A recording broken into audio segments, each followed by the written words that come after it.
Bom dia a todos, que Deus esteja os abençoando neste lindo, maravilhoso dia. Bom dia! Bom estarmos aqui, mas vamos lá. Nós, na aula passada, estava falando da organização da igreja. Nós vimos quando que a igreja começou. Nós vimos que a igreja sempre foi o propósito eterno de Deus, né? E ele usa o seu filho, coloca o seu filho como sendo cabeça da igreja, Jesus Cristo. Nós aprendemos também que a igreja tem uma grande importância, uma suma importância de realizar e cumprir o propósito de Deus. E qual seria esse propósito de Deus? Anunciar a mensagem para todos os povos, todas as nações. Quando Deus foi para os 12 homens, os 12 apóstolos, ele deixou bem claro: ide e fazei discípulos. Toda criatura, todo homem que crer, então, ouvir a palavra, crer, ser batizado, será salvo, né? Nós falamos também aí que 5 passos para se manter ou alcançar a salvação. O primeiro é ouvir a mensagem, crer nela, que é o segundo. Terceiro aí, você reconhecer seus erros, né? Se arrepender, confessar Jesus Cristo como o Senhor da sua vida. Quarto passo aí, passar pelas águas, ser batizado. E o quinto, perseverança, perseverar até o final. Falei um pouquinho também do livro de Apocalipse, principalmente as 7 cartas escritas para as igrejas da Ásia, onde o apóstolo ele sempre termina nas cartas, em cada carta, que aquele que permanecer firme até o final, ou ao vencedor, alcançará a salvação, alcançará a coroa da vida, e assim por diante. Então, para o cristão, a perseverança é essencial para alcançar a salvação aí. Então, nós vimos aí que o eterno propósito de Deus era isso, é que todo homem possa alcançar essa salvação. E para que todo homem possa alcançar essa salvação, o que há necessidade? A necessidade de anunciar a mensagem. E ele deu esse papel para a igreja anunciar essa mensagem. Então, é o papel de todo cristão. Lembra lá no livro de Atos, o capítulo 1, quando ele fala lá que jovens, mulheres, velhos sonharão, profetizarão.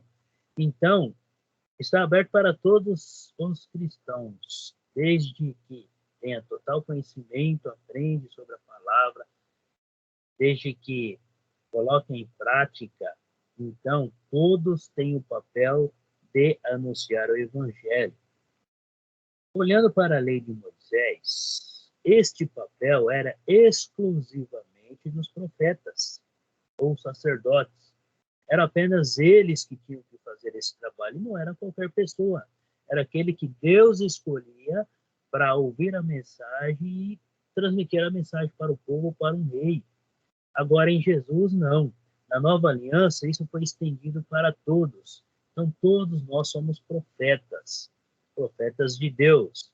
Então, Jesus abriu um leque aí para que todos pudessem estar anunciando. Então, o papel é de todos.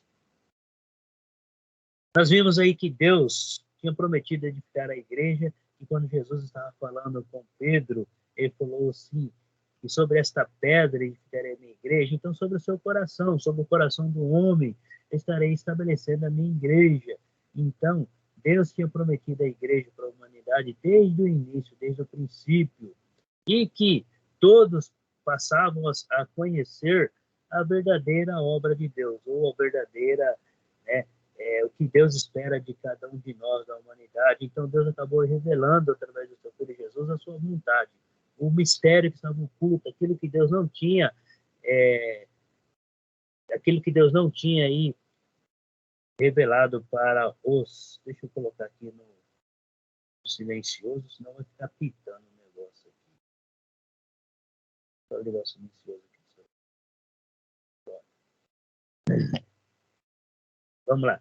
Então, Deus tinha ocultado aí para os seus profetas, seus mensageiros, seus sacerdotes, esse propósito que ele tinha de levar essa salvação para todo homem, toda a nação. Então, Deus não faria mais distinção entre povos. entre pessoas, servos, escravos, seja quem for. Então, o propósito de Deus sempre foi estender todas essas bênçãos, aquelas promessas que ele fez para Abraão, seja bênçãos para todas as famílias. Então, o propósito de Deus era o que? Estender essas bênçãos para todas as nações, para todo homem vivente na face da terra. Então, esse é o propósito de Deus, restaurar ou resgatar o homem para junto de si.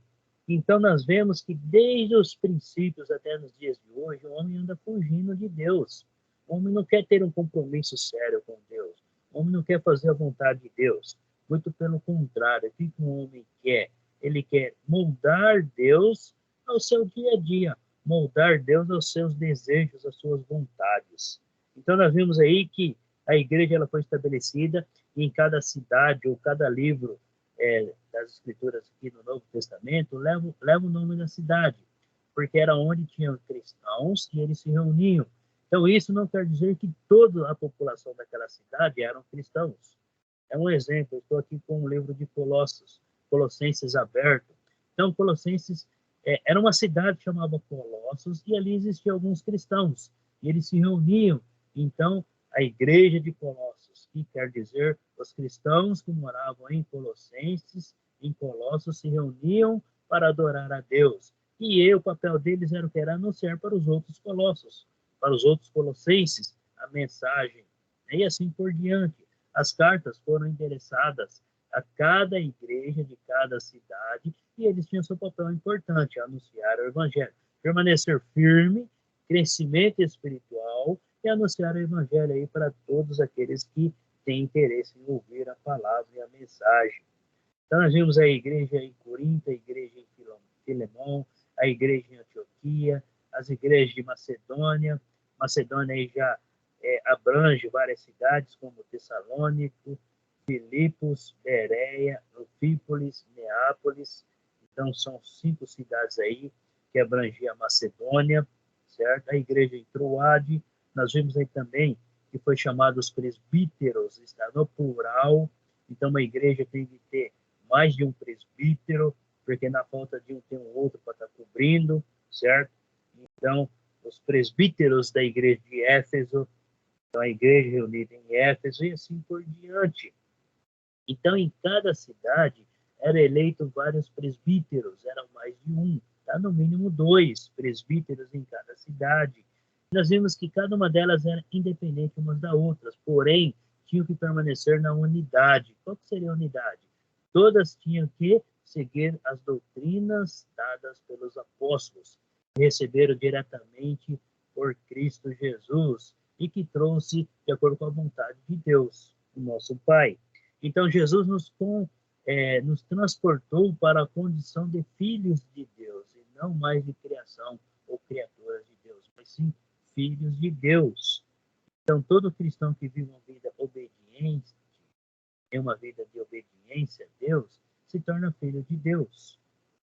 Então, as congregações da igreja no primeiro século, elas eram autônomas, estabelecidas em cada cidade, e eles seguiam, sim, os ensinamentos das doutrinas dos apóstolos. Eles seguiam apenas essas doutrinas.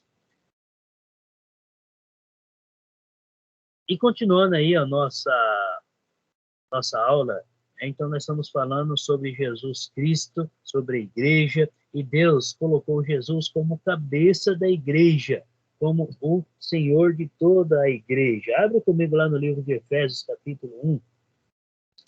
Efésios, capítulo 1. Eu gostaria que alguém lesse para nós aí o versículo 22 e o 23.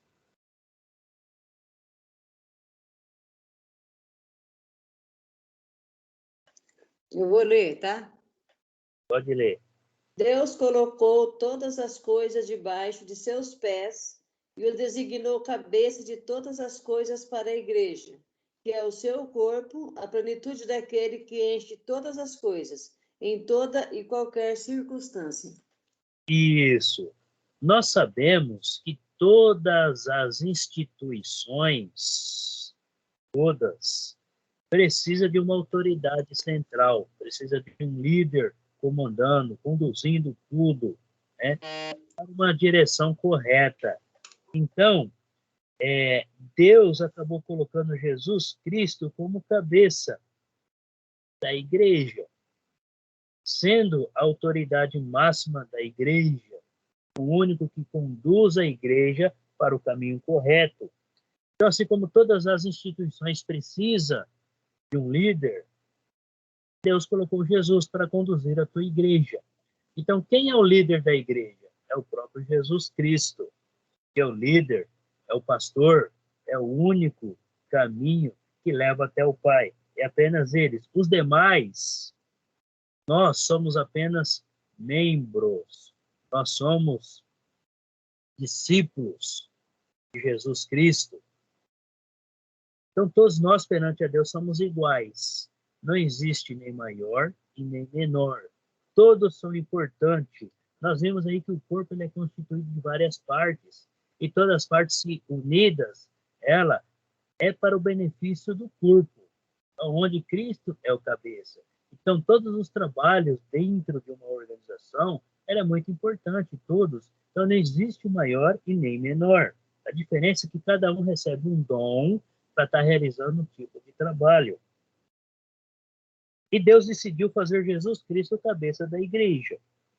Deus deu autoridade para Jesus sobre todas as coisas. De acordo com a passagem que nós lemos aí, Jesus recebeu toda essa autoridade sobre todas as coisas, e principalmente para ser o cabeça da igreja. Agora abre comigo lá no livro de Colossenses. Colossenses capítulo 1.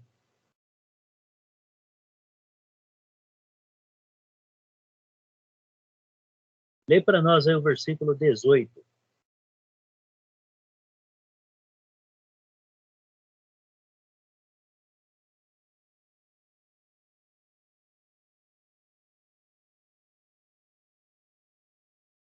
Quem gostaria de ler para nós, pode ler aí.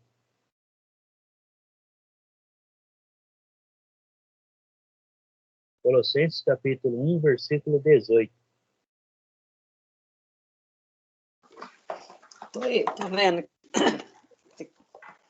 Engasguei. 1,18? Isso. Ele é a cabeça do corpo, que é a igreja. É o princípio e o primogênito dentre os mortos, para que tudo tenha a supremacia. Isso.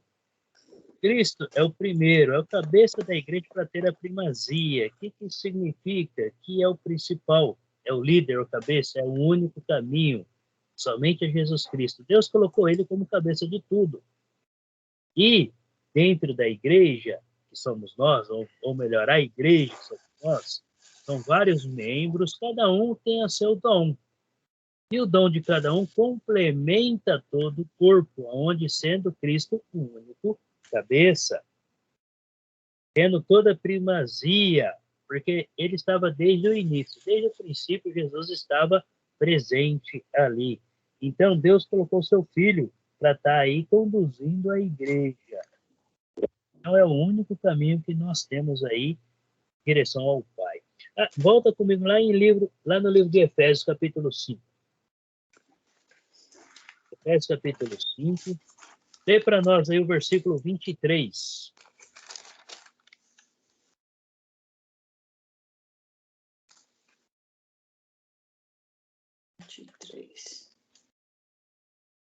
Pois o marido é o cabeça da mulher, como também Cristo é o cabeça da igreja, que é o seu corpo, do qual ele é o Salvador. Isso. Além dele ser o cabeça da igreja, ele é o único Salvador de toda a humanidade. É o único que nos leva para a salvação. É o único mediador entre nós, entre o homem e Deus. É quem? É Jesus Cristo. De acordo com as Escrituras, Jesus é o único caminho que nos leva a Deus. Não existe outro caminho. Não existe um caminho intermediário. Ou não existe um caminho mais longo ou mais curto. O único caminho é Jesus Cristo. Então, todo cristão deve colocar isso em mente. Que o único caminho é Jesus Cristo. O único intercessor aí, o único cabeça e o único que pode salvar é Jesus Cristo e mais ninguém. Então, as Escrituras nos deixam muito claro esses ensinamentos sobre Jesus sendo o único cabeça e mediador entre um homem e Deus. Tudo bem até aí? Então, vamos lá. Sim. Abre comigo aí o versículo 23 do mesmo capítulo de Efésios, versículo 23, lê para nós aí. Nós já lemos, deixa eu passar aqui, que eu estou atrasado aqui. Ó. 23, Cristo, o único cabeça que pode salvá-lo, certo? Eu estou um pouquinho atrasado no meu slide aqui. Isso é normal, eu começo a falar demais e vou mais para frente. O slide vai ficando para trás. Né? É verdade. Capítulo 4. Lê para nós aí do 3 ao 5. Do Efésios? Isso, Efésios capítulo 4, versículo Ninguém... 3 ao 5. Ô, Rosana, não está lendo por quê? Não está achando? Então, eu vou ler. Pode ler. Capítulo 4, 3 a 5. Pode ler, você já tem prática. Não, vai você. Tem que Não, estudar. pode ler, eu tô aqui atenta. Você achou? Ainda não. Então, eu vou ler esse. Na próxima, vai ler. Façam todo o esforço para conservar a unidade do Espírito pelo vínculo da paz. Há um só corpo e um só Espírito. Assim como a esperança para a qual vocês foram chamados é uma só. Há um só Senhor, uma só fé, um só batismo. Isso. Então nós vemos aí que Deus, ele planejou a igreja como sendo um único corpo e colocou um único cabeça, e Deus sendo um único Deus. Então ele planejou isso desde o início. Deus, em sua sabedoria divina, acabou planejando uma igreja unida em um corpo só, onde tem apenas um único cabeça. Nós já lemos essa passagem, né? Várias vezes nós já lemos essa passagem. Então vamos lá. Há um só Senhor, uma só fé e um só batismo. Foi dessa maneira que Deus, ele revelou o mistério que ele tinha guardado todo aquele período do Velho Testamento. A unidade da igreja, onde sendo o único cabeça e isso estendido para todas as nações. Então, o povo preferido de Deus hoje, o povo predileto de Deus é o cristão. Está na igreja. Vamos para o livro de João. Livro de João.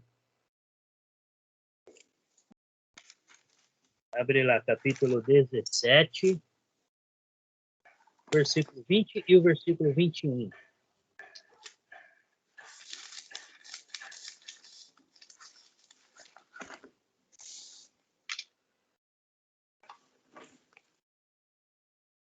Quem que vai ler agora é a Rosana, é? Vai ler? É a Rosana. Gaspar, não lê? Ah, meu Deus. Eu vou ler esse, o resto é você. Depois o próximo Gaspar lê. Combinado? Isso. Tem que fazer um rodízio. E não rogo somente por estes, mas também por aqueles que pela sua palavra hão de crer em mim, para que todos sejam um, como tu, ó Pai. O és em mim e eu em ti, que também eles sejam um em nós, para que o mundo creia que tu me enviaste. Isso, perfeito.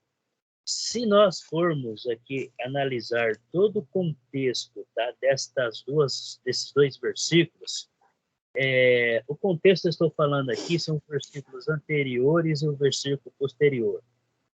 Aqui é uma oração que Jesus está fazendo individual diretamente com o Pai, com Deus. Então, uma oração de Jesus Cristo. E nessa oração, ele está pedindo o quê? Uma unidade em todas as igrejas, ou melhor, a unidade da igreja, aonde a igreja espalhada pelo mundo inteiro possa viver apenas em uma única unidade, um único caminho, sendo ele o único cabeça. Mas veja bem a oração de Jesus. Acompanha bem comigo aí a leitura que foi feita, versículo 20. Não rogo somente por estes, Olha só, Jesus está orando aqui pelos apóstolos, os 12 homens que ele escolheu, para acompanhar ele e dar continuidade a esse trabalho. Então, ele está orando pelos apóstolos, para que eles possam viver nesta unidade, falando e vivendo de acordo com o propósito, o único propósito que foi passado por Jesus. Aí ele continua, mas também por aqueles que vierem a crer em mim, por intermédio da sua palavra. Então, veja bem, vamos analisar bem este versículo. Tá? Mas também por aqueles que vierem.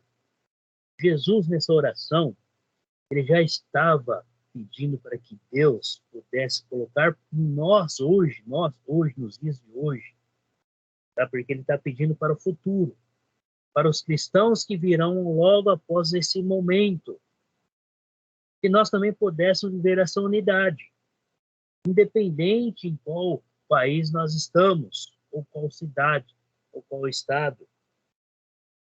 Então a igreja ela deveria ser uma única, ligada em Cristo Jesus. Unidade. Aqueles que vierem a crer em mim por intermédio de quem? Da sua palavra. Veja bem, Jesus está deixando bem claro que a palavra que ele nos trouxe, que a palavra que os apóstolos nos deixou e nos ensinou, está nos ensinando, é a palavra de Deus. É a palavra que Deus mandou seu Filho, Deus mandou Jesus, para anunciar a mensagem, ou melhor, para anunciar a vontade que Deus tem para um homem, um novo reino, anunciar um novo reino, que para entrar nesse novo reino tem aí uma característica, ou tem um caminho para entrar nesse novo reino, e que a igreja pudesse viver esse momento também nessa unidade, anunciando essa mesma mensagem, e não se desviando ou criando divisões. Para Jesus estar fazendo essa oração, ele já sabia muito bem que haveria divisões dentro da igreja, dentro dos cristãos. Infelizmente, nos dias de hoje, nós vemos várias divisões ou várias religiões. Isso são divisões. Não era para ser assim. E ele continua, a fim de que todos sejam um. Unidade. Jesus está orando para unidade. O que seria unidade? Todos falando a mesma língua. E como és tu, ó Pai, em mim e eu ti. Então ele está deixando bem claro que ele e Deus são um, estão ligados um ao outro. E que ele está fazendo a vontade de Deus. E Deus está se alegrando por Jesus estar fazendo a vontade dele. Unidade. Quando dois ou mais falam a mesma coisa, é unidade. E vivem a mesma coisa, é uma unidade. Também sejam eles em nós, olha só. Ele está nos chamando para viver essa unidade em Deus e em Cristo. Apenas os dois. E quando ele fala do Espírito Santo, por quê? Porque quando Jesus fosse ressuscitado e ele voltasse para o céu, ele não deixaria o cristão sozinho. Ele enviaria quem? Consolador, que seria o Espírito Santo. Então, quem guia o cristão e conduz hoje? É o Espírito Santo. Não existe um quarto. Ou quartos. Quarto, quinto, sexto e assim por diante. Sejam eles em nós. Então, ele está nos chamando para sermos ligados a Deus em Jesus. O único caminho. Não há necessidade de colocarmos outros no meio para que o mundo creia que tu me enviaste. Então, quando a mensagem é anunciada, é para que aquele que está ouvindo a mensagem possa crer que Deus mandou Jesus para nos trazer a salvação. Que Deus mandou Jesus para instituir a igreja e aí estender essas bênçãos para todas as nações. Então ele está orando aqui, ele está suplicando, orando para que Deus esteja despertando o coração de cada um, viver essa unidade. A união Um único corpo, um único corpo. Lembra em Efésios? Há apenas um único Deus, um único corpo, onde existem vários membros. Então, um único corpo, um único Deus, um único Senhor, que é o Jesus Cristo. Então, Jesus, ele desejava ardentemente esta unidade. E ele implorou para que Deus pudesse estar abençoando cada um de nós para viver nesta unidade. Uma única unidade, uma única igreja. Então, Jesus implorou ao seu Pai aí por essa unidade. E nós vamos ver também que os apóstolos também fizeram a mesma oração, pedindo para que Deus fortalecesse cada cristão para viver nessa unidade que Jesus tanto nos ensinou, está nos ensinando. Abre lá em 1 Coríntios, capítulo 1. 1 Coríntios, capítulo 1, versículo 10.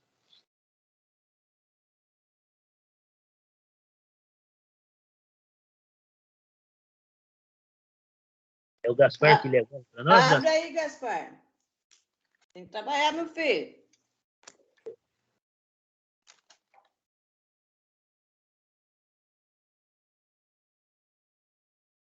Primeiro Coríntios, capítulo 10, o capítulo 1, versículo 10.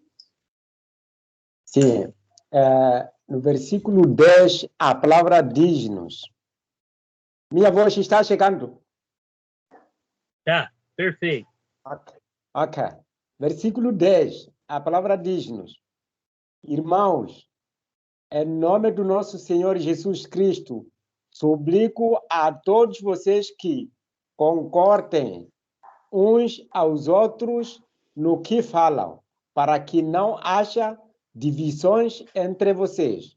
Antes, que todos estejam unidos num só pensamento e num só prazer.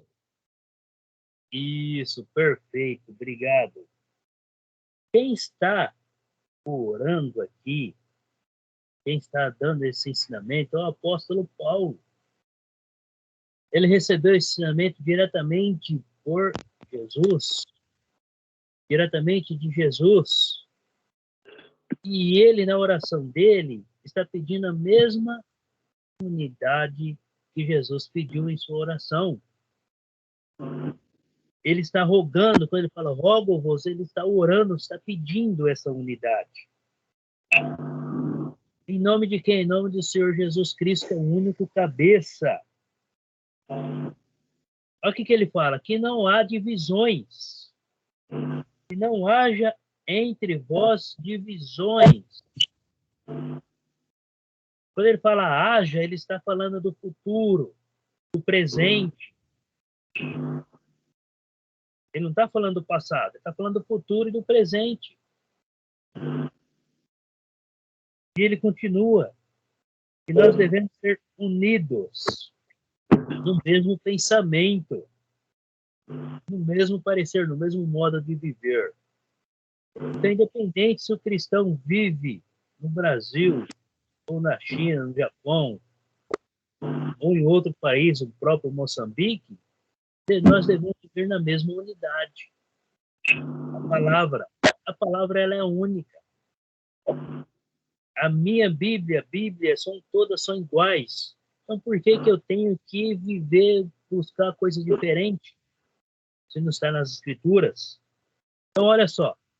O apóstolo Paulo está nos dando um ensinamento sobre essa unidade aonde Jesus Cristo é o único cabeça. É isso que nós como cristãos devemos entender. Então, Paulo está implorando por esta unidade. E ele está pedindo para que não haja divisões, infelizmente.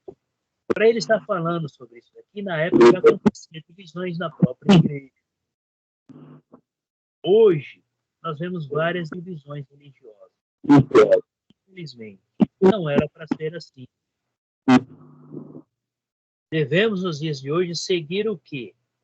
seguir as doutrinas dos apóstolos, seguir a igreja do primeiro século, como que eles viviam. Para mim estar seguindo aí, vendo como que eles viviam, eu tenho que aprender sobre as escrituras. Eu tenho que ler, eu tenho que estudar. Senão eu vou estar vivendo de uma maneira que acho que estou correto, mas realmente não estou. Vamos para o capítulo 3 aí. Agora, Elisete, capítulo 3. 1 Coríntios, capítulo 3. Lê para nós aí do versículo 3 até o versículo 4. Porque ainda são carnais, porque visto que a inveja e divisão entre vocês não estão sendo carnais e agindo como mundanos? Pois quando alguém diz, eu sou de Paulo, e outro, eu sou de Apolo, não estão sendo mundanos? Isso. O que ele está falando? Ele está falando aí que as divisões, ela acaba desagradando a Cristo, desagradando a Deus. Então, para você ver, Paulo está escrevendo aqui aos Coríntios, com os cristãos lá da cidade de Corinto, que entre eles estava tendo essa divisão. Porque um estava falando, não, eu pertenço a Apolo, não, eu pertenço a Paulo, e assim por diante. Paulo está cortando este mal pela raiz. Então, hoje em dia, nós ouvimos muito assim, de qual igreja você é? Sou de tal, sou de tal e sou de tal. Não era para ser assim. Ou você pertence a Cristo, ou você pertence a Cristo. Se você não pertence a Cristo, você está no caminho errado.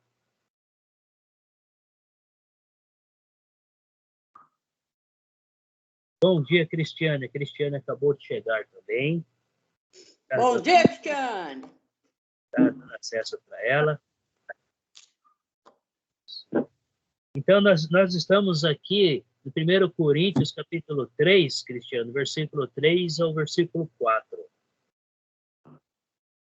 Aonde Paulo, Jesus, nós aprendemos hoje que Jesus, ele na oração dele, ele pede a unidade, onde todos os cristãos devem viver a unidade, onde sendo o corpo, e Jesus sendo um único cabeça. E esse corpo existe vários membros. E cada membro recebeu um dom do Espírito Santo para estar realizando um trabalho. E todos são importantes perante a Deus. Não existe distinção, não existe maior ou menor. Melhor, não existe uma hierarquia. Nós vimos aqui que Paulo está pedindo e Paulo está falando, gente, para com isso. Ninguém é de ninguém.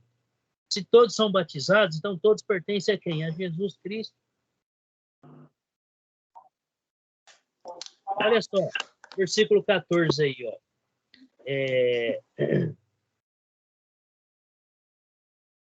eu só ver aqui que eu pego os cartões, não. Versículo 5. Quem é Apolo?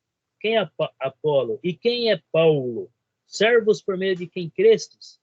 Isto conforme o Senhor concedeu a cada um. Eu plantei, Paulo regou, mas o crescimento veio de Deus. Então, o que Paulo está falando? Olha, eu anunciei a mensagem. Apolo acabou recebendo a mensagem e deu continuidade ao trabalho. Mas quem está dando crescimento espiritual é o próprio Deus. É o próprio Jesus Cristo que está fazendo isso.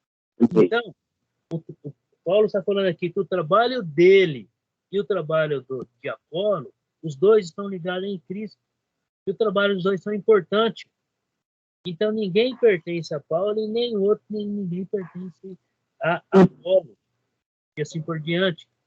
Todos devem pertencer a Cristo, Jesus Cristo.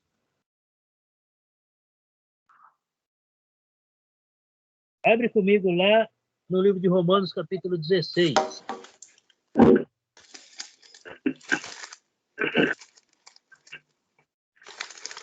Lê para nós o versículo 17 e o versículo 18. Agora é a Rosana.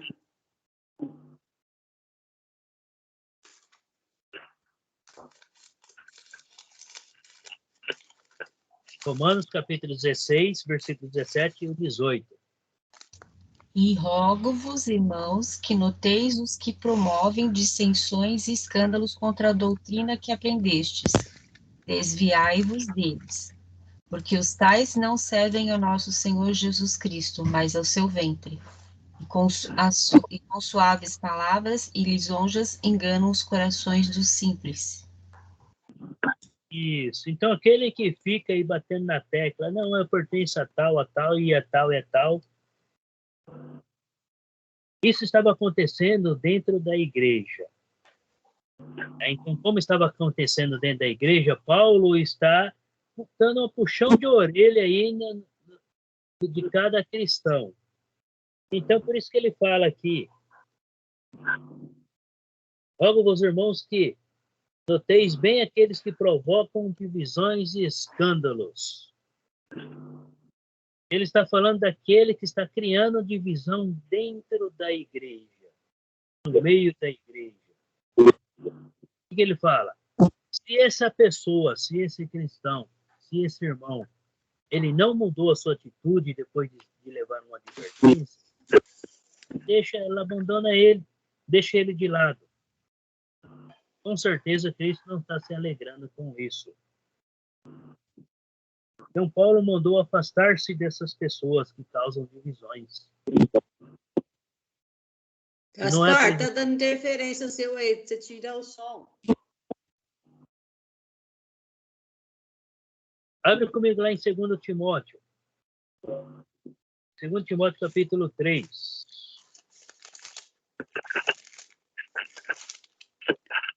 Agora, quem que é? O Gaspar. 2 Timóteo, capítulo 3, o versículo do 1 até o 4.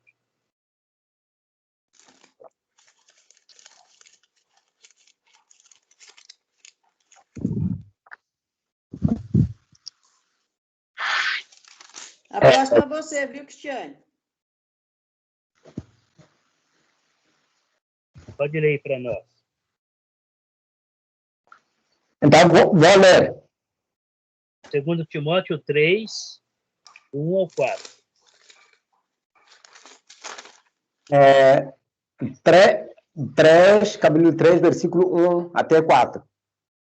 A palavra diz-nos: saiba disto, nos últimos dias sobrevirão tempos terríveis. Os homens serão egoístas, avarentos, preçosos, arrogantes, blasfemos, desobedientes aos pais, ignorados, ímpios, sem amor pela família, irreconciliáveis, caluniadores, sem domínio próprio, cruéis, inimigos do bem. Versículo 4, e onde vamos terminar. Traidores, precipitados, soberbos, mais amantes dos prazeres do que amigos de Deus. Perfeito. Agora, vamos ver um detalhe bem simples aqui agora. Algum de vocês viram alguma diferença na leitura, comparando com a Bíblia que cada um está na mão? A minha tá igual a do Gaspar. Tá, né? Idêntica, até as palavras. Agora nós vamos analisar, tá? Nós estamos no Brasil. Nós estamos com as escrituras na mão. O Gaspar está lá em Moçambique. Ele está com as escrituras na mão. Verdade. Nós estamos em países diferentes. Porém, o que está acontecendo? É o mesmo ensinamento, as mesmas escritas. A mesma escrita aqui, a mesma coisa que a Bíblia está transmitindo para nós aqui no Brasil, está transmitindo para ele lá em Moçambique. Não existe diferença. Não tem nenhuma diferença nas escrituras. Quem faz a diferença é o homem que quer fazer coisa diferente. E ele acaba caindo aí nessas armadilhas. São egoístas. São interessados por dinheiro, são interessados em ganhar vantagem, são interessados em passar a perna no outro e acaba deturpando aí a palavra. Só que a palavra é a mesma unidade. Isso está acontecendo nos dias de hoje. Existem várias religiões, elas estão todas com a mesma escritura em mãos, porém, estão convertendo o que está escrito. Eu ouvi um aluno uma vez falar para mim, que o pastor, onde ele ia, falou assim para mim que o que estava escrito aqui nas escrituras, principalmente no Novo Testamento, foi escrito só para os judeus. Foi escrito para ele. Ele falou desse jeito. Aí eu perguntei, então por que ele está usando a Bíblia? Se não foi escrito para ele. Então veja bem, infelizmente acontece nos dias de hoje. Mas por que acontece? Porque nós, principalmente nós que somos cristãos, não damos a inteira importância na palavra. Nós não buscamos na palavra o que realmente Deus está nos ensinando. Tem muitos cristãos que apenas se tornou cristãos e deixa a Bíblia fechada e vai vivendo o seu dia a dia assim por viver. O que acontece? Esfria. Acaba esquecendo e perdendo aí o contato diretamente com Deus, com a palavra. Infelizmente, isso acontece nos dias de hoje. Então, o que está dizendo aqui? Que são egoístas, são homens egoístas, que estão pensando apenas em ganhar proveito da situação. Infelizmente, nós vemos muitos líderes que moram em mansões, enquanto que os seus próprios membros da sua igreja passam fome. E a Bíblia ensina totalmente ao contrário, que deverão o quê? Suprir a necessidade desses pequenos. Abre comigo lá no livro de Judas. Vamos lá para Judas. Você. É a carta de São Judas? Antes Estão me do ouvindo? Apocalipse, isso. Pode ler? Sim. Pode ler. Está bem baixinho seu áudio aí. Ó, Judas, do 12 ao 16. Esses fazem escândalos nos vossos hábitos. Banqueteiam-se convosco despudoradamente e se saciam a si mesmos. São nuvens sem água que os ventos levam. Árvores de fim de outono sem fruto, 2 vezes mortas, desraigadas. Ondas furiosas do mar que arrojam as espumas da sua torpeza. Estrelas errantes para as quais está reservada a escuridão das trevas para toda a eternidade. Também Enoque, que foi o 8º patriarca depois de Adão, profetizou a respeito deles, dizendo: Eis que veio o Senhor entre milhares de seus santos, para julgar a todos e confundir a todos os ímpios por causa das obras de impiedade que praticaram, e por causa de todas as palavras injuriosas que eles, ímpios, têm proferido contra Deus. Estes são murmuradores descontentes, homens que vivem segundo as suas paixões, cuja boca profere palavras soberbas e que admiram os demais por interesse. Isso. Estava baixinho o áudio aqui, eu tive que aproximar o celular. Mas veja bem, são homens que causam divisões religiosas por motivos egoístas, por causa de dinheiro, interesses próprios. Olha como que Judas está falando aí. Esse não é o Judas, aquele Iscariote, o traidor, porque ele estava morto. É um outro Judas cristão. Possivelmente aqui deve ser um dos irmãos de Jesus, filho de Maria com José.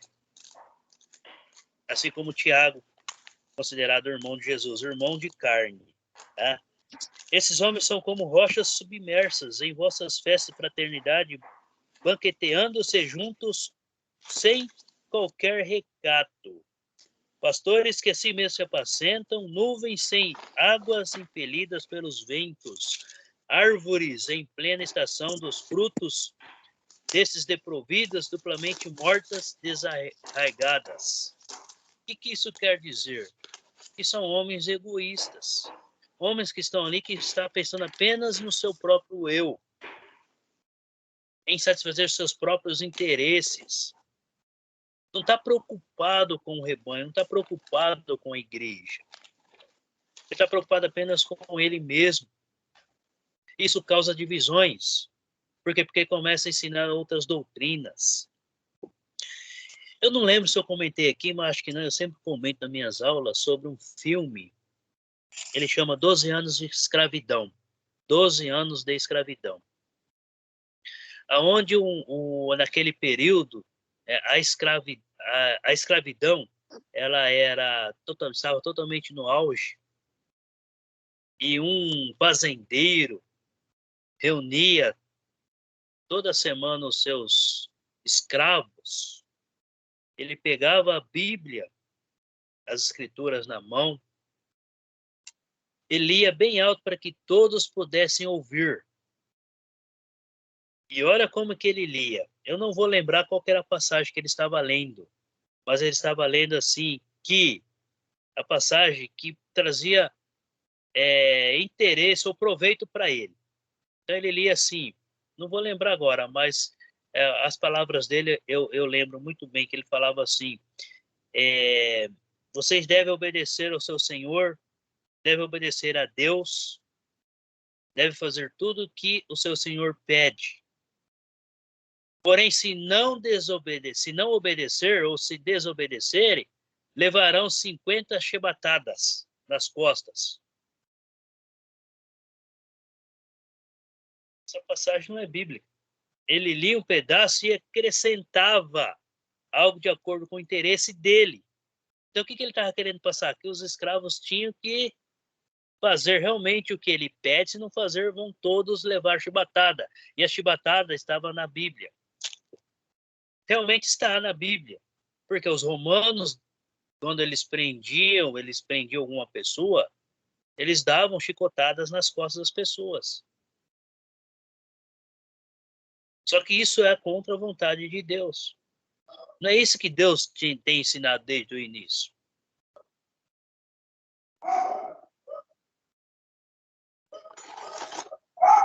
Então as pessoas pegam as palavras, as escrituras, e começam a ensinar de acordo com seus próprios propósitos, e não com o essencial das escrituras.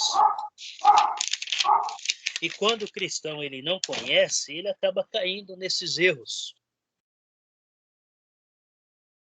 Então, como que era a organização da igreja? No primeiro século, o que prevalecia aí era a lei de Moisés.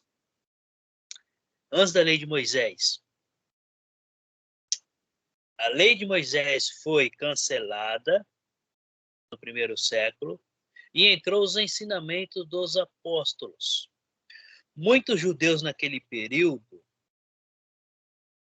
eles ainda, ou muitos judeus, ou muitos cristãos, judeus que se tornaram cristãos, que queriam viver uma vida em cristandade, porém, eles tinham que largar o costume judaico, né, e passar uma nova vida sendo cristãos, eles acabavam voltando para trás. Eles deixavam o ensinamento dos apóstolos para trás e tentavam introduzir a lei dentro das escrituras, dentro do ensinamento do Novo Testamento. Se Jesus aboliu a lei, não tem que colocar a lei de Moisés dentro do Novo Testamento. Você tem que seguir o Novo Testamento. A lei de Moisés é muito importante? Foi muito importante. Se não fosse a lei de Moisés, nós não teríamos o Novo Testamento, a nova aliança. Estaremos ainda vivendo da lei de Moisés. Só que aí essa graça era apenas para os israelitas. Não era para nós. A gente automaticamente já estávamos excluídos aí. Para a gente poder estar vivendo na lei de Moisés, eu tinha que me mudar lá para Jerusalém, ser circuncidado e viver nos costumes deles.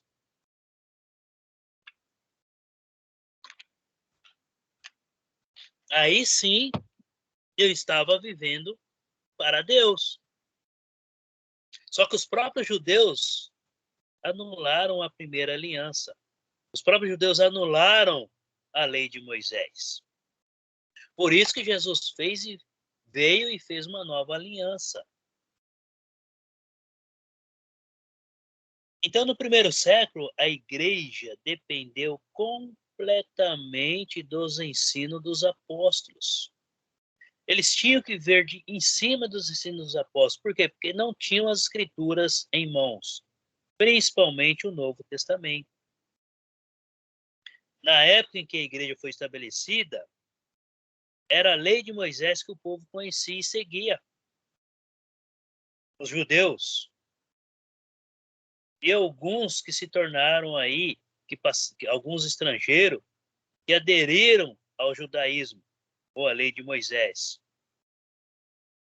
Não existia nada escrito para a igreja. Não tinha essa nova instituição de Deus, que seria o Novo Testamento para nós hoje.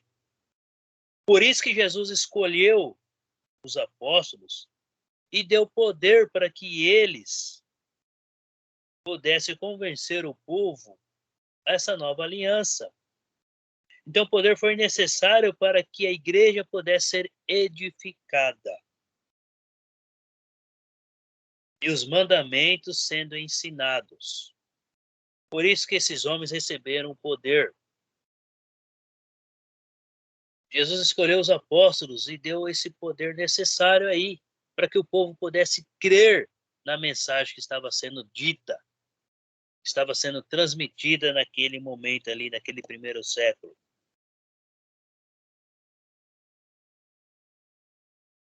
Então, os ensinamentos dos apóstolos foi dado para a igreja. Eles receberam esses ensinamentos do próprio Senhor Jesus Cristo, que veio por intermédio de Deus. Então, essas promessas que foram dadas para os apóstolos aí, de poder, foi dada apenas para eles. O capítulo, no livro de João, se pegar lá o capítulo 14, o 15, o 16, é onde Jesus está prometendo que eles seriam revestidos de poder. Jesus está tendo uma reunião em particular apenas com os 12 apóstolos. E ali ele dá essa promessa. Abre comigo lá no livro de João, capítulo 14. João, capítulo 14. Lê para nós aí o versículo 26. Vou ler. Deixo a paz a vocês. Vocês estão conseguindo me ouvir bem? Sim. Deixo a paz a vocês. A minha paz dou a vocês. Não a dou como o mundo a dá. Não se perturbe o seu coração, nem tenham medo.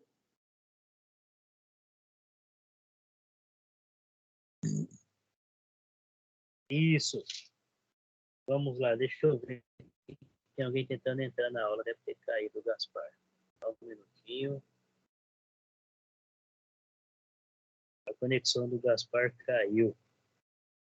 Caiu de novo, Gaspar. Então vamos lá, Gaspar. João capítulo 14, versículo 26.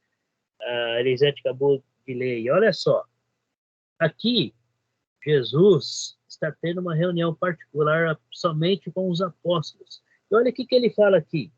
Mas o Consolador, o Espírito Santo, a quem o Pai enviará em meu nome, esse vos ensinará todas as coisas e vos fará lembrar de tudo o que tenho dito. Jesus está deixando bem claro que Jesus não estaria ali pessoalmente presente com eles. Jesus está deixando bem claro que Jesus teria que voltar para Deus, mas porém eles não ficariam sozinhos. O Espírito Santo enviado pelo Pai estaria conduzindo aqueles homens, estaria conduzindo a igreja.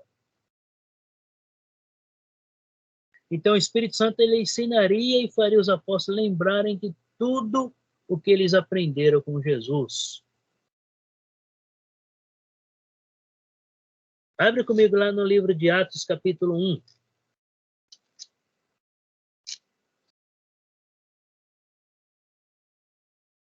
Lê para nós o versículo 2. É a Rosana.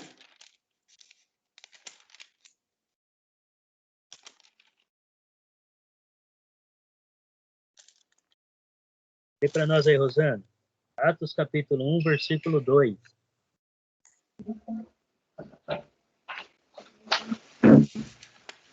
Eu passo a vez, estou achando ainda. Sem problema. Posso ler, então? Os Gaspar? Gaspar não tá, né? Sim, sim. Já. Pode ler o Atos 1, 2. Por favor. Obrigado. Versículo 2 diz-nos: até o dia em que foi elevado aos céus, depois de ter dado instruções por meio do Espírito Santo aos apóstolos que havia escolhido. Isso. Olha só. Vamos analisar bem. Até o dia em que Jesus deu os mandamentos para os apóstolos. Através de quem? Do Espírito Santo. O Espírito Santo estava no meio deles e ainda não tinha percebido isso. Só que Jesus falou, ele deixou bem claro, quando eu estiver do lado do Pai, quando eu partir, vocês não estarão sozinhos. O Espírito Santo estaria acompanhando vocês diariamente. Então, os mandamentos que foi dado para a igreja foram dados pelo Espírito Santo. Os mandamentos que os apóstolos deixou escrito para nós hoje, eles receberam do Espírito Santo, que ajudou eles a lembrar de todos os ensinamentos que Jesus deu para eles durante um período de 3 anos. Normalmente, nós acabamos esquecendo aí o que aconteceu há 1 ano atrás. A gente guarda algumas lembranças, mas todos os detalhes, não. E esses homens lembraram de todos os detalhes dos seus ensinamentos. Por quê? Porque eles não estavam sozinhos.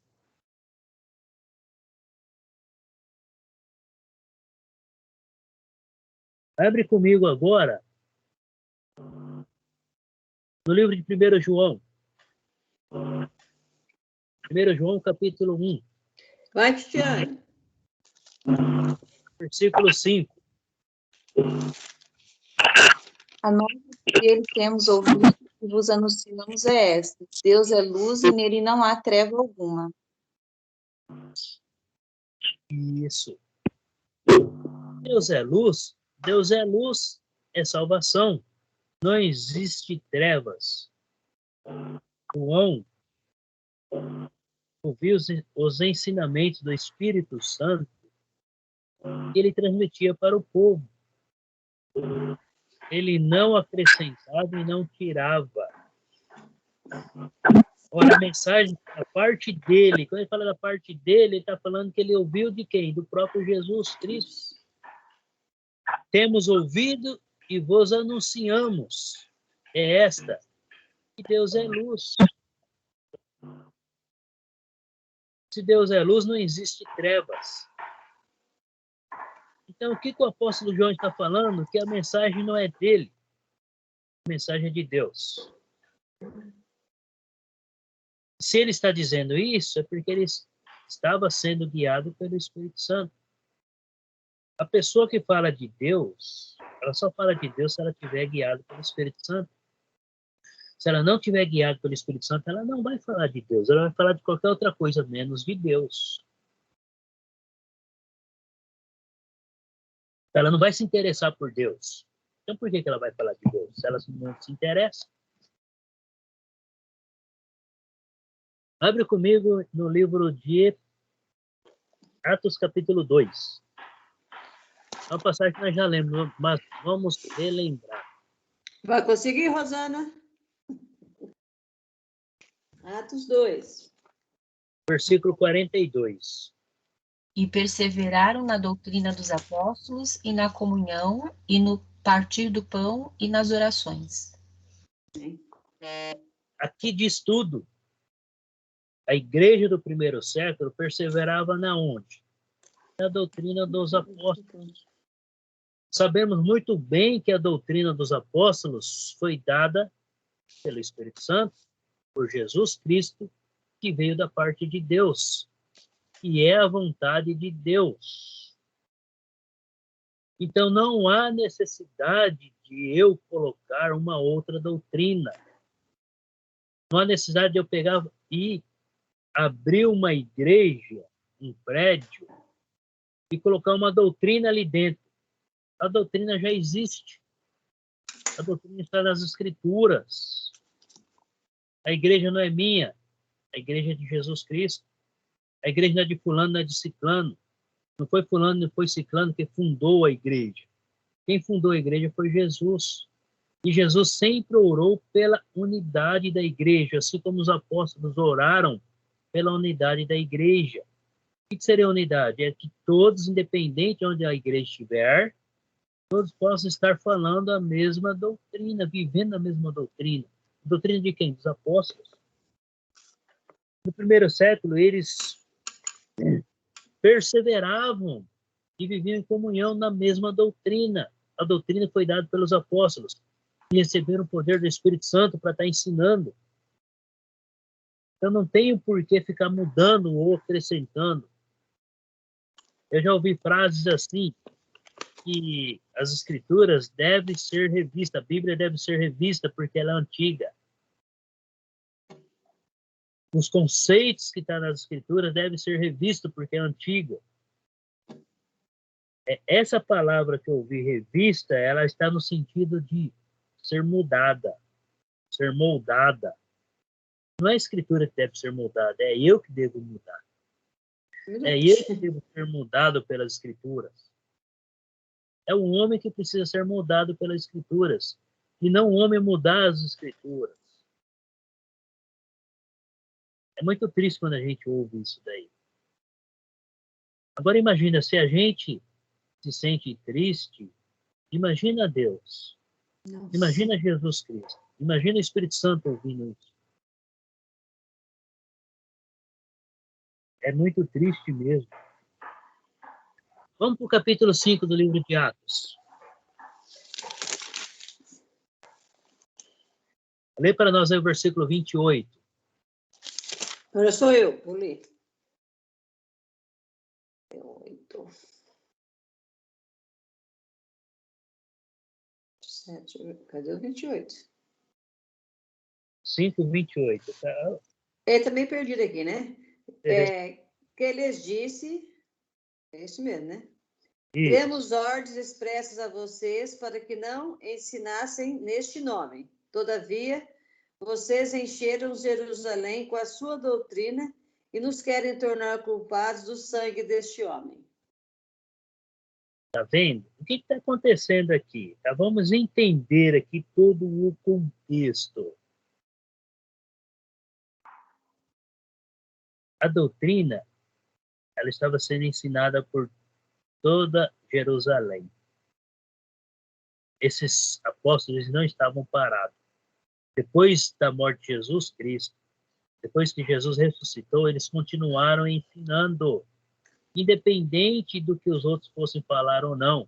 Esses homens estavam presos aqui, eles estavam sendo julgados pelo tribunal ali naquele período. Eles não cessaram. E eles estavam sendo acusados do quê? De encher a cidade com essa doutrina. E o que eles estavam entendendo? Esses líderes que prenderam esses apóstolos, eles estavam entendendo que eles entenderam que foram eles que mataram Jesus Cristo, que veio e trouxe essa doutrina. Quem está falando aqui, então você está falando que nós somos culpados?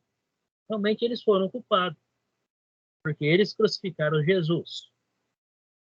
Só que no plano de Deus isso tinha que acontecer para que a nova aliança pudesse ter vigor. E esses homens estavam preocupados e prenderam os apóstolos. Por quê? Porque os apóstolos encheram Jerusalém dessa doutrina. Agora imagina bem. Não sei se vocês lembram, mas no início eu mostrei para vocês um gráfico em forma de pizza, que é a forma redonda, né? das religiões que existem no mundo. Naquele gráfico, 33% são considerados cristãos. Então, o que quer dizer? Que quase a metade da população mundial são cristãos. A maior, vou falar religião, mas pelo olhos do mundo, a maior religião do mundo é o cristianismo. Existem várias outras religiões que têm menos número de pessoas em relação ao cristianismo. Só que dentro do próprio cristianismo, se você tirar ali, não sei se chega a 10% que realmente são cristãos, nós esperamos estar nesses 10%, os outros se dizem apenas de boca para fora, mas não seguem. Então, dentro do próprio cristianismo, existem vários cristãos que não são cristãos, são apenas da boca para fora. Quando chega nesse momento aqui, acaba negando o nome de Jesus Cristo. É triste essa realidade. Então, aí querem mudar a palavra. Por quê? Porque a palavra já não, ela está desatualizada, de acordo com essas pessoas. E isso acaba levando muitos a acreditarem e acaba pervertendo aí, mudando as escrituras. Deus não se agrada com isso. Quando o apóstolo Paulo chegou na cidade de Bereia, que a gente vai ler logo mais para frente ali, o que eles faziam? Tudo que Paulo estava ensinando, eles iam nas escrituras para ver se realmente era verdade. O cristão deve fazer isso. Todo ensinamento que o cristão ouvir aí, seja na televisão, seja uma notícia, seja no rádio, seja onde for, deve conferir nas escrituras se realmente é aquilo. Se aquele ensinamento realmente é verdadeiro, de acordo com as escrituras ou não. Se aquela mensagem está vindo realmente de acordo com as escrituras ou não. Deve examinar. Para examinar, deve conhecer. Para conhecer, deve ler e deve estudar. Então, todo cristão deve ser um doutor das escrituras, assim como o apóstolo Paulo foi. Assim como os outros apóstolos aprenderam diretamente de Jesus e se tornaram doutores das escrituras. É o papel de todo cristão. Então, eles estavam enchendo a cidade. Então, imagina, se cada cristão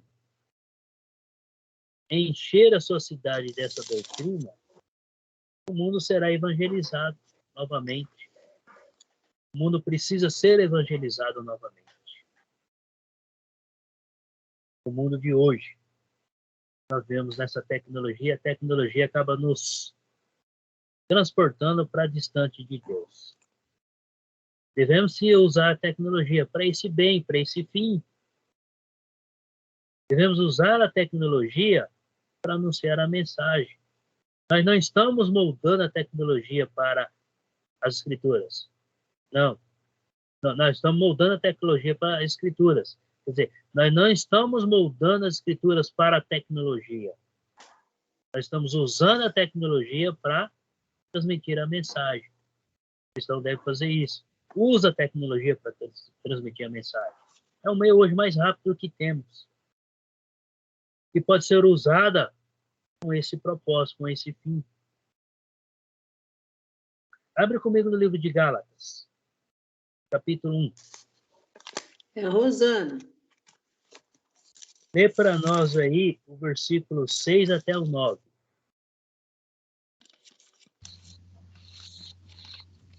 Maravilho-me de que tão depressa passasseis daquele que vos chamou a graça de Cristo para outro evangelho, o qual não é outro, mas há alguns que vos inquietam e querem transformar o evangelho de Cristo. Mas ainda que nós mesmos ou um anjo do céu vos anuncie outro evangelho, além do que já vos tenho anunciado, seja anátema. Assim como já vos dissemos, agora de novo também vos digo. Se alguém vos anunciar outro evangelho além do que já recebestes, seja anátema. Isso. Obrigado. Perfeito. Veja bem. Vamos analisar profundamente aí. Admira-me que estáis passando tão depressa, daquele que vos chamou na graça de Cristo para outro evangelho. O que estava acontecendo aqui nesse primeiro século? Estavam tentando trazer outros ensinamentos dentro da própria igreja. O apóstolo Paulo está dando orientações aqui para que os cristãos daquele período não dessem crédito. Mesmo se os próprios apóstolos viessem, ou mesmo que eles aparecessem com outro evangelho. Porque já não seria de Deus, seria deles. Porque o que eles receberam, eles estão transmitindo. Eles não mudaram nenhuma palavra que Jesus disse. Eles repassaram aquilo que eles receberam. E quando ele fala, seja anátema, o que significa anátema? Seja amaldiçoado. Quer dizer, amaldiçoado, se é amaldiçoado, não vai alcançar a glória, a salvação. Mesmo que seja um anjo que vem ensinando a você fazer isso, isso, aquilo. Todos os ensinamentos que Deus nos deixou estão nas Escrituras. Devemos ler e estudá-las. Se sairmos das Escrituras, seremos amaldiçoados. Se formos amaldiçoados, quem estará com nós no dia a dia é Satanás. Ele vai estar nos instigando a continuar ensinando errado. Para o cristão não cair nesse erro, deve conhecer as Escrituras.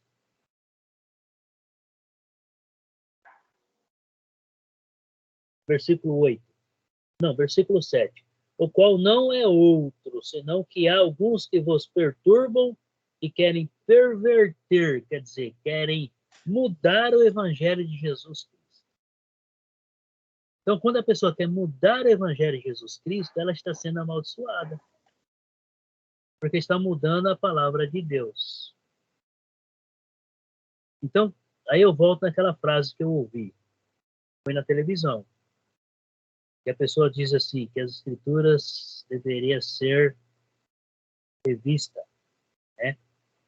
Ela deveria ser atualizada, ou melhor, ela deveria ser mudada. Porque ela está ultrapassada. O que ele está querendo? Está entrando nesse ponto. Está pervertendo o evangelho.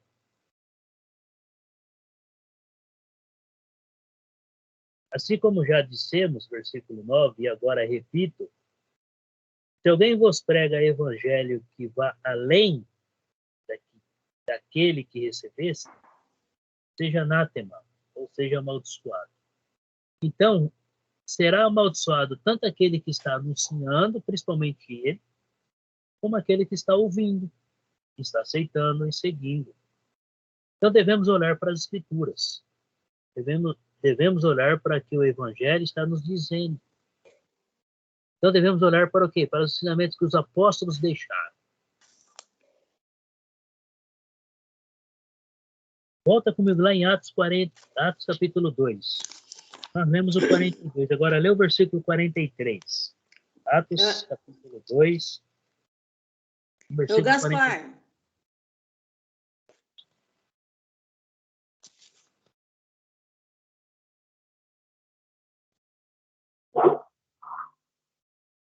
Atos, capítulo 2, versículo 43.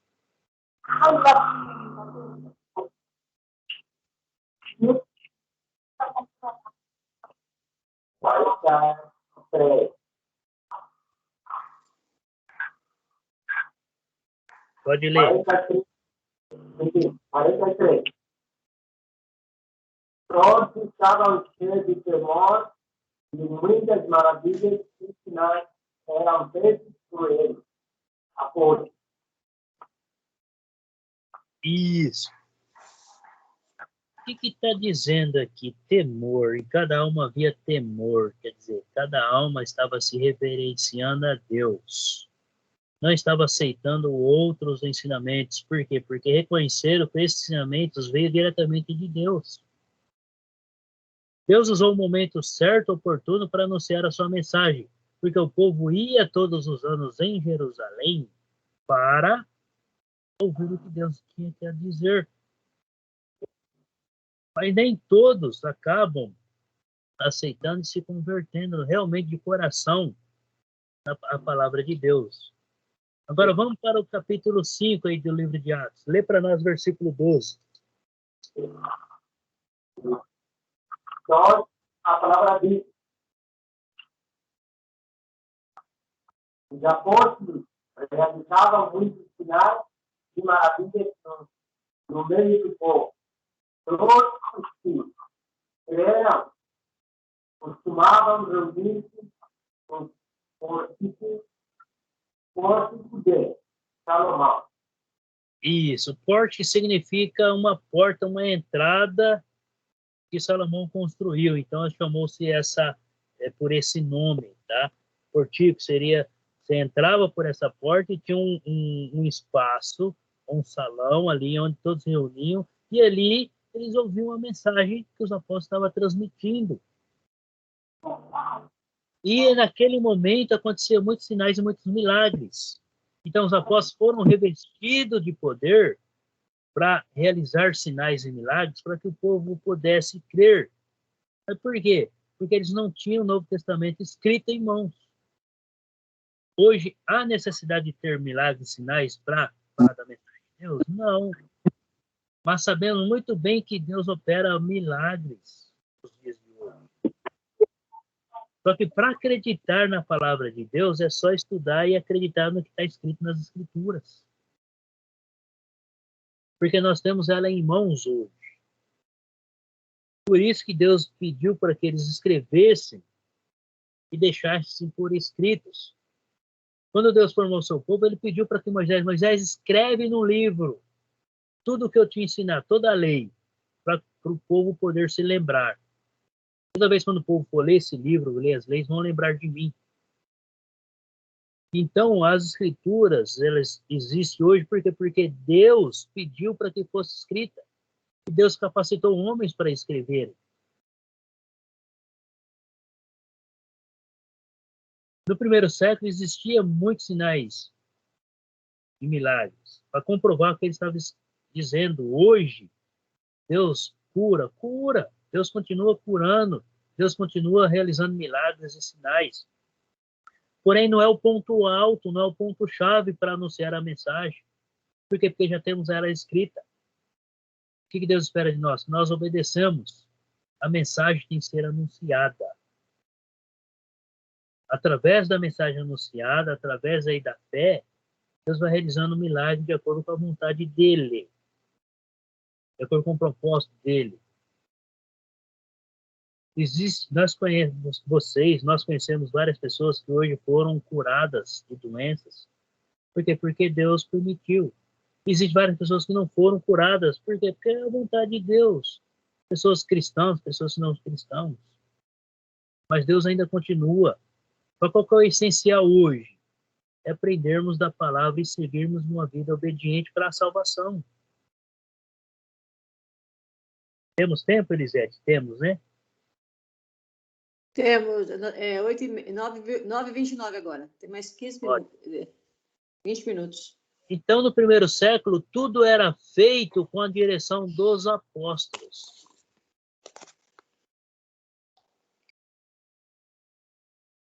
A próxima a ler vai ser a Cristiane. A Cristiane, então, abre comigo lá no livro de 1 Coríntios, capítulo 4, versículo 17.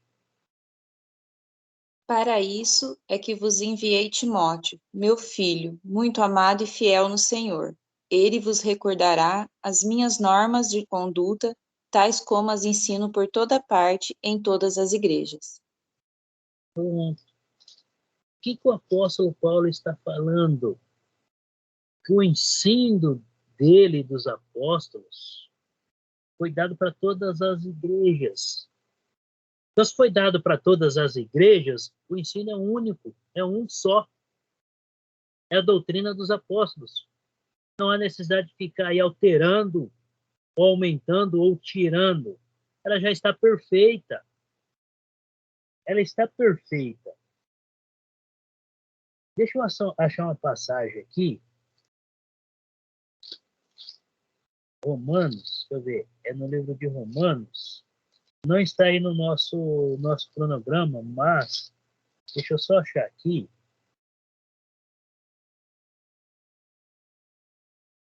Cadê? Só um minutinho, dá só um minutinho aqui pra gente, pra mim. Eu estou achando aqui a passagem.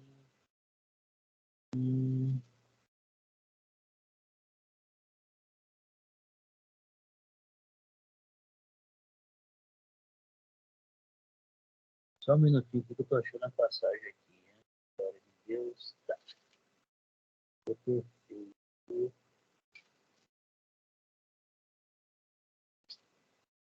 Enquanto eu acho, abre lá no livro de Colossenses. Colossenses capítulo 4. Lê para nós aí o versículo 16. Eu vou ler. Colossenses 4:16. Depois que essa carta for lida entre vocês, façam que também seja lida na igreja dos laodicenses e que vocês igualmente leiam a carta de Laodiceia.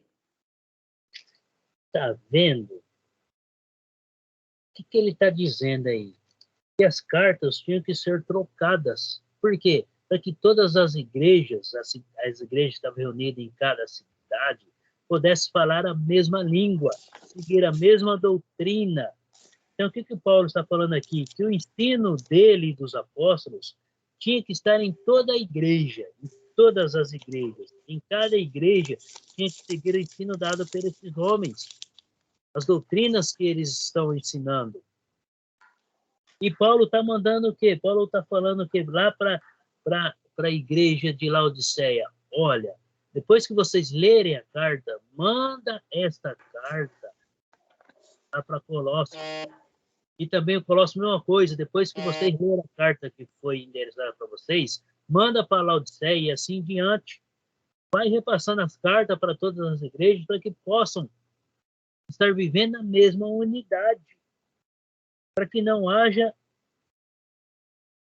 distinção ou diferenças ou divisões. Para que não haja divisões. Então, os ensinamentos é bem claro. É bem claro o ensinamento dado pelos apóstolos aí.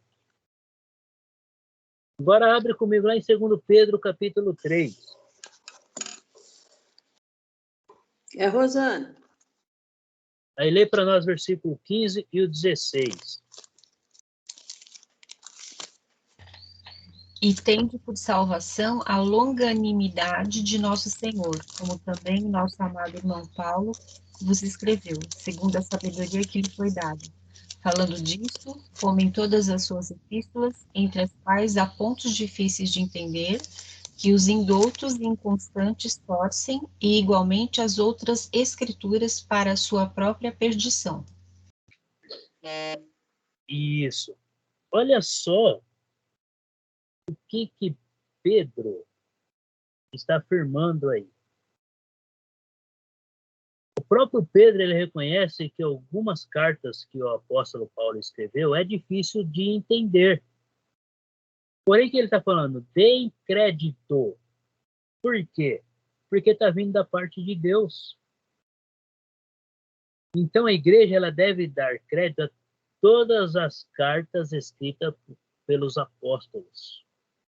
Seja Pedro, seja Paulo, seja João, seja Tiago, todas as cartas.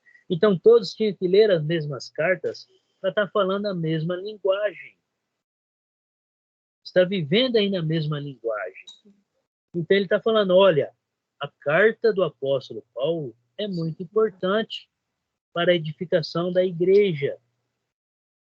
Então, o que ele está falando? Vocês não devem ficar apenas na minha carta, mas na carta dos outros apóstolos também. Porque foi Deus que permitiu que eles escrevessem. E assim viver nessa unidade. Então, Pedro está afirmando que as cartas do apóstolo Paulo têm que ser seguidas. Tem que ser seguidas. E eles continuam dando os ensinamentos para a igreja. Abre comigo lá no livro de Judas.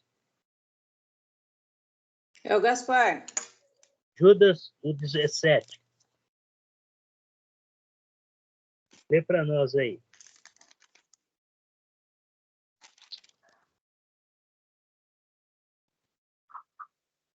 Judas 17. Judas,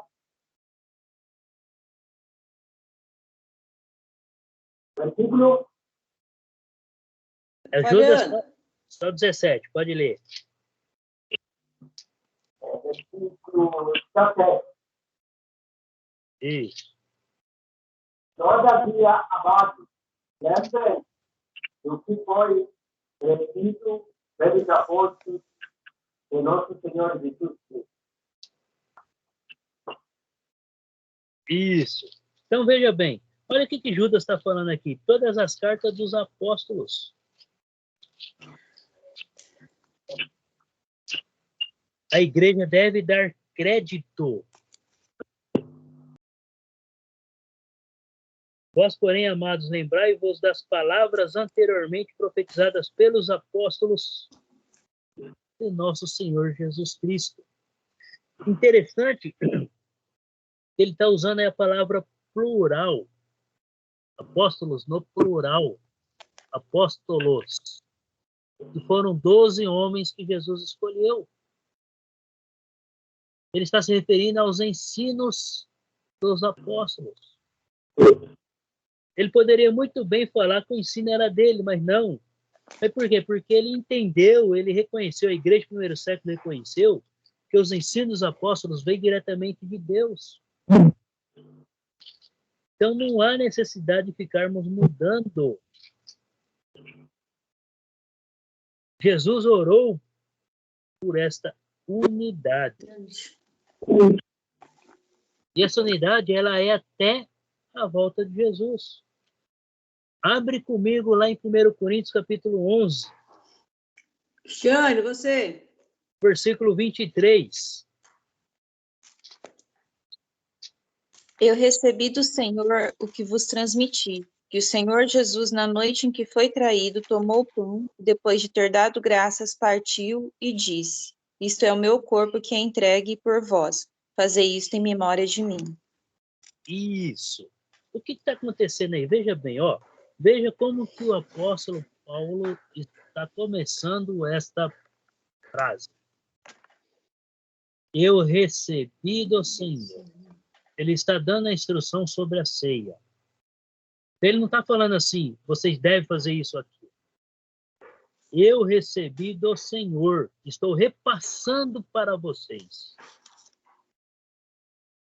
Então, isso deixa bem claro que o que Paulo está ensinando a Coríntios e as outras igrejas, a estar participando corretamente da ceia, porque foi o Jesus que instituiu. É Jesus que está... É o mandamento que Jesus deixou para a igreja, participar da ceia. E ele está falando que não foi ele. E esse ensinamento ele recebeu diretamente de Jesus. Vamos para o capítulo 16 aí de 1 Coríntios. 1 Coríntios, capítulo 16. Lê para nós aí o versículo 1 e o 2. Vou ler. Quanto à coleta, para o povo de Deus, façam como ordenei às igrejas da Galácia. No primeiro dia da semana, cada um de vocês separe uma quantia de acordo com a sua renda, reservando-a para que não seja preciso fazer coletas quando eu chegar. Isso. Ele está falando agora aqui, ele está dando ensinamento sobre a oferta, a coleta. Tá? O Novo Testamento, não, nenhuma parte nos ensina sobre o dízimo. O dízimo, ele foi dado para os israelitas e tinha que ser em alimentos. Eles não tinham que levar dinheiro até o templo, eles tinham que levar alimentos. Se o lugar fosse distante, eles venderiam, pegavam o dinheiro. Quando chegava até a cidade, Eles compravam aquilo que o coração dispôs e levavam até o templo. E ali eles participavam junto. E ele está dando orientação sobre o quê? Sobre a oferta. Como devemos ofertar? Como devemos contribuir corretamente? Então, ele está dando ensinamento aí sobre a ceia, como participar da ceia, porque com um mandamento dado pelo Jesus Cristo, pelo nosso Senhor Jesus Cristo, e ele continua o ensinamento dado aí pela oferta. Abre em 2 Coríntios, capítulo 9. Rosana. Lê para nós aí o versículo 7.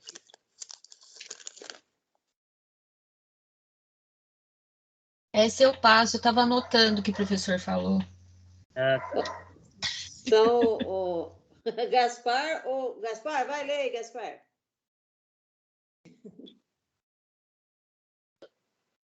Segundo Coríntios 9, versículo 7. Versículo 7, a palavra diz. Segundo Coríntios 9, versículo 7. Isso. Cada é conforme determinou em seu coração, não por pensar ou por obrigação, pois Deus ama quem dá com alegria. Isso. Então, olha bem. Depois a gente vai falar sobre esse dia de reunião, tá? Então, qual que é a maneira correta você está fazendo uma oferta para Deus? De acordo com o que propôs o seu coração, com alegria, com amor. Jamais você deve ofertar com tristeza ou pensando em algo, ter algo em troca. Uma barganha. Aí deixa bem claro, cada um contribua segundo tiver proposto no coração, não com tristeza ou por necessidade. Porque Deus ama a quem dá com alegria. Então você deve reconhecer o amor de Deus, as bênçãos que Deus tem derramado a cada dia em sua vida, e ofertar com alegria. Ofertar porque Deus te deu esta oportunidade. Então isso quer dizer o quê? Você pode ofertar mais ou menos do que 10%. Quando você oferta com alegria, você acaba dando até mais do que 10%. Quando você fala em dízimo, é 10% cravado, não é nem mais e nem menos, porque dízimo significa 10ª parte. 10ª parte é número redondo. Então, se eu colhi lá 10 sacos de milho, eu tenho que dar 1. Se eu colhi 100, eu tenho que dar 10. Não tem que dar nem 9 nem 11. Tem que ser 10. Os ensinamentos dados pelos apóstolos é de acordo com o propósito dado no coração. Então, se eu ganho 1.000 e quero dar 200 ou 300, se o meu coração se propôs a esse, eu posso dar. Se eu ganho 1.000 e quero dar 50, se o meu coração se propôs, eu posso dar.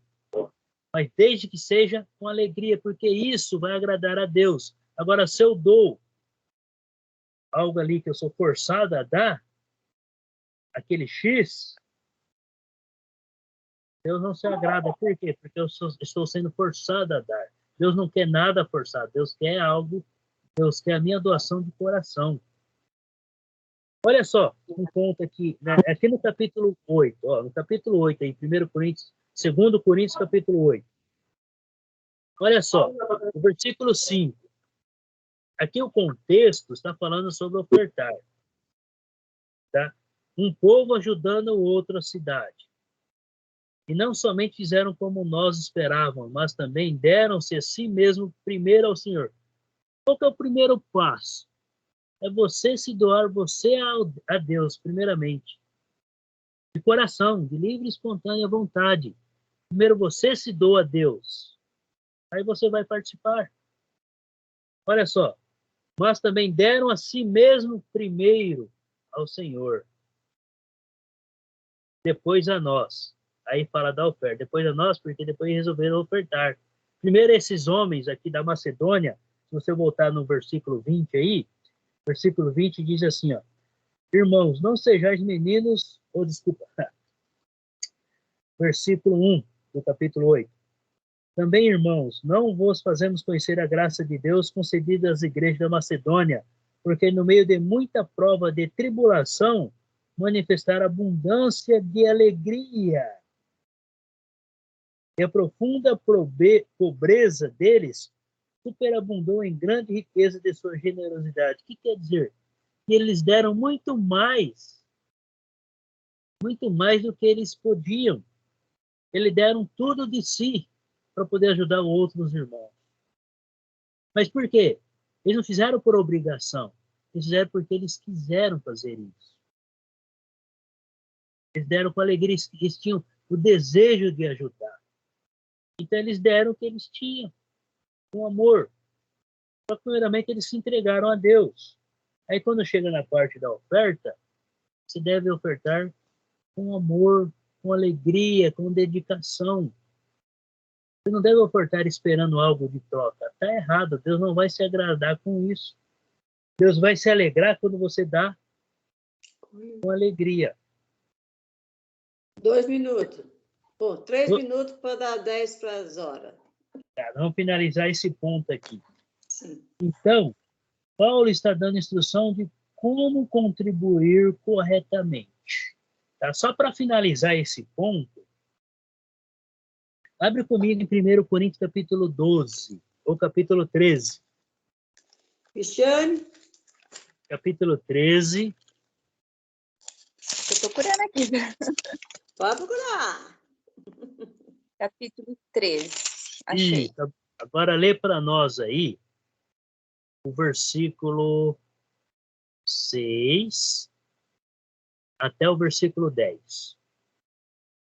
Não se alegra com a injustiça, mas se rejubila com a verdade. Tudo desculpa, tudo crê, tudo espera, tudo suporta. A caridade jamais acabará. As profecias desaparecerão. O dom das línguas cessará. O dom da ciência findará. A nossa ciência é parcial. A nossa profecia é imperfeita. Quando chegar o que é perfeito, o imperfeito desaparecerá. Isso. Agora vamos entender. Tá? Não está aí no nosso cronograma, mas como nós estamos falando da palavra, eu puxei pedi para vocês lerem esse capítulo, esses versículos, para a gente entender. Aqui está falando do amor, da caridade. Que o amor ele é paciente, ele é benigno, ele suporta tudo. Né? Tudo sofre, tudo crê, tudo espera, tudo suporta. Jamais vai acabar. O amor ele é eterno. Agora veja bem, versículo 8. O amor jamais acaba. Mas, havendo profecias, o que vai acontecer com as profecias? Vão desaparecer. Naquele período, eles davam muita importância para as profecias. Quem trazia as profecias eram os profetas. Então, o que ele está dizendo aqui? Que as profecias elas vão desaparecer. As línguas, os dons de línguas vão parar. Cessarão, olha aí. Havendo línguas, cessarão. Então, os dons de línguas irão cessar. Por quê? Porque não vai ter mais importância. Havendo ciência, passará. A ciência vai passar. Mas quando que isso vai acontecer? Versículo 10. Ou versículo 9. Porque em parte conhecemos e em parte profetizamos. Então, o que ele está dizendo? Que tudo que eles estavam ensinando até aquele momento, estava acontecendo, um dia irá acabar. Porém, o que irá permanecer? Olha o versículo 10. Isso iria acabar-se, porém algo iria permanecer. Versículo 10. Quando, porém, vier o que é perfeito,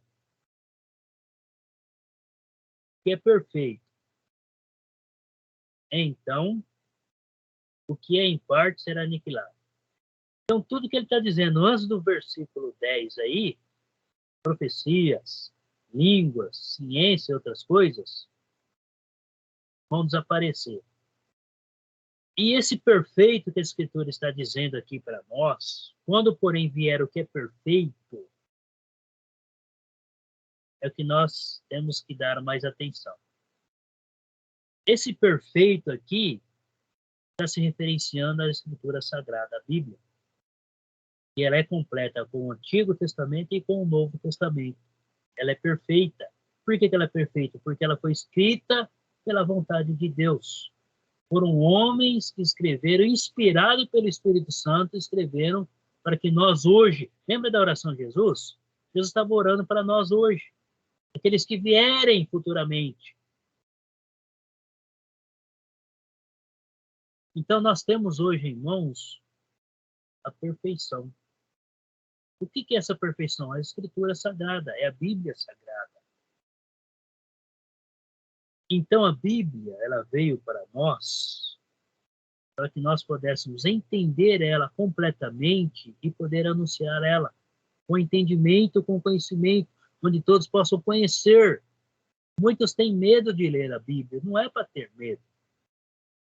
Muito pelo contrário, tem que meditar nela. Ela é o perfeito. Esse versículo 10 está se referenciando à Bíblia Sagrada, ou Escrituras, como ela é chamada, ou a Palavra de Deus, ou a mensagem de Deus. Eu comentei algumas aulas passadas que as Escrituras, ou a Bíblia, ela recebe vários títulos. Palavra de Deus, Bíblia Sagrada, Escritura Sagrada, Velho e Novo Testamento, e assim por diante. O perfeito está em nossas mãos hoje. É as Escrituras, gente. As Escrituras é o perfeito. Ela já está em nossas mãos. Não há mais necessidade de ter dons de línguas, dons de profecias. Existe. Mas qual que é o ensinamento dado por este? Se tiver alguém que fala em línguas de anjos, tem que ter um intérprete. Se não tiver, tem que ficar calado. Então já não é mais tão importante. O importante é a palavra ser anunciada claramente, onde toda a congregação possa ouvir, entender a mensagem e sair edificado. Então, o perfeito está em nossas mãos. A palavra é a perfeição de Deus, que nos deixou hoje bem claro para nós. Que Deus nos abençoe. Vou terminar essa aula por aqui, porque já está acabando o nosso tempo. Todos tenham uma boa semana. Estou à disposição aí pelo WhatsApp. Né? Enquanto a Elisete vai fazer a chamada aí, se vocês quiserem fazer alguma pergunta, gente, fica à vontade. Vamos aprender muito da palavra. Muita coisa ainda boa a aprender. Eu vou encerrar aqui a gravação de hoje e vou ficar aqui mais um tempo. Se alguém quiser perguntar, falar alguma coisa. Tudo bem? Boa semana a todos. Até a nossa próxima aula.